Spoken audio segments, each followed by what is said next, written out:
नमस्ते बच्चों, मैं new arts commerce and science college की नवल मैडम हूँ।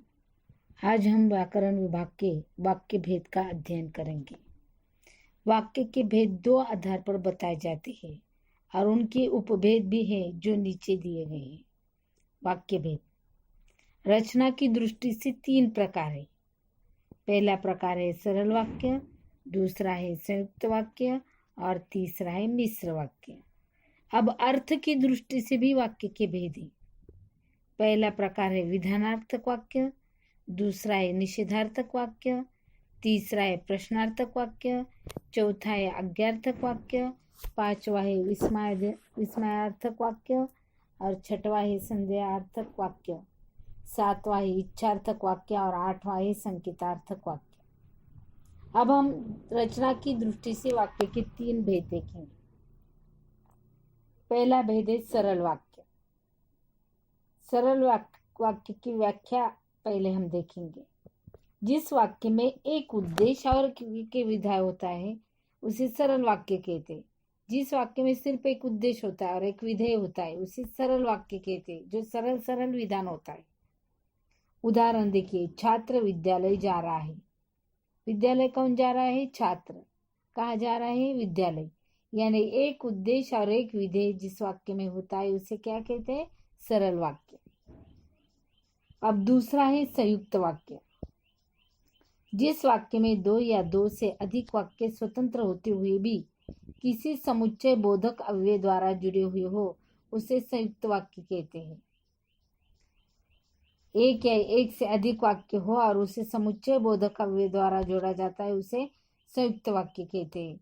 उदाहरणार्थ, दीपक टीवी देख रहा है और नवीन पढ़ रहा है। यहाँ पर समुच्चय बोधक अव्यय और आया हुआ है और दो वाक्य है, दीपक टीवी देख रहा है और दूसरा है नवीन पढ़ रहा है।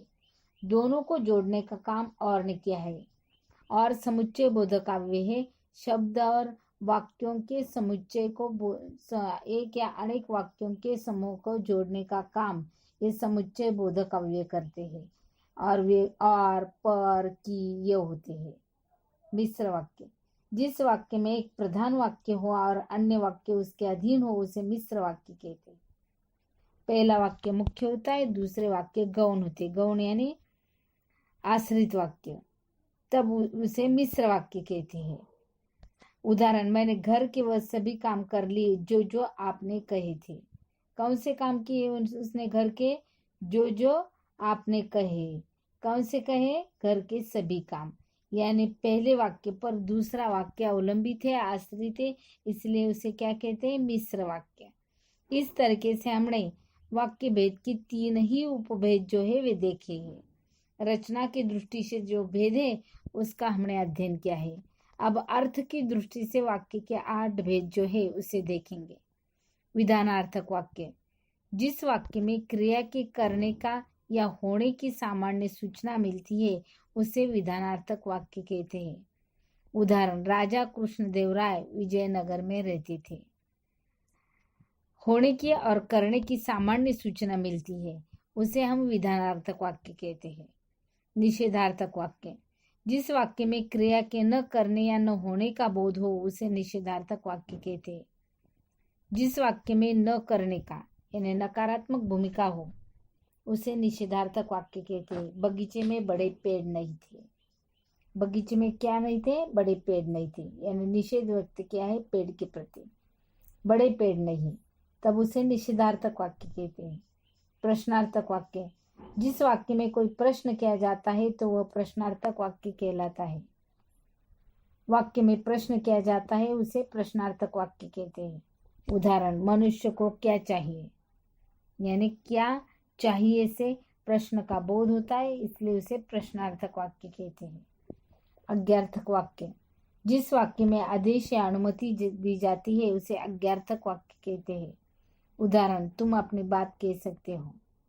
जिस वाक्य में आज्ञा की जाती है, अनुमति दी जाती है उसे आज्ञार्थक वाक्य कहते हैं। विस्मयार्थक वाक्य। जिस वाक्य में विस्मय, हर्ष, आश्चर्य, शोक, घृणा आदि का भाव प्रकट होता है उसे विस्मयार्थक वाक्य कहा जाता है। उदाहरण, वह क्या सुंदर बंगला है। यानी यहाँ पर विस्मय जो है, आश्चर्य जो है वे व्यक्त किया हुआ है, इसलिए उसे विस्मयार्थक वाक्य कहते हैं। संदेहार्थक वाक्य, जिस वाक्य में संदेह व्यक्त होता है वह संदेहार्थक वाक्य कहलाता है। उदाहरण, अब तक वह सो गया होगा। संदेह व्यक्त किया है यहाँ पर, उसे संदेहार्थक वाक्य कहते हैं। अब तक वह सो गया होगा, क्या होगा, सो गया होगा। इच्छार्थक वाक्य, जिस वाक्य में इच्छा, आशीर्वाद या शाप आदि भाव व्यक्त किए जाते हैं उसे इच्छार्थक वाक्य कहते हैं। उदाहरण, पिताजी आ जाए तो अच्छा हो। संकेतार्थक वाक्य, जिस वाक्य में एक क्रिया का दूसरी क्रिया पर निर्भर होने का बोध होता है उसे संकेतार्थक वाक्य कहते हैं। एक क्रिया का दूसरी क्रिया पर आश्रित होना, उसे संकेतार्थक वाक्य कहते हैं।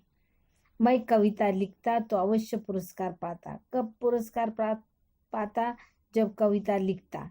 यानी पहले वाक्य पर दूसरा वाक्य जो है निर्भरित है, इसलिए उसे संकेतार्थक वाक्य कहते हैं। इस प्रकार हमने वाक्य की रचना की दृष्टि से और अर्थ की दृष्टि से भेद का अध्ययन किया है। धन्यवाद बच्चों।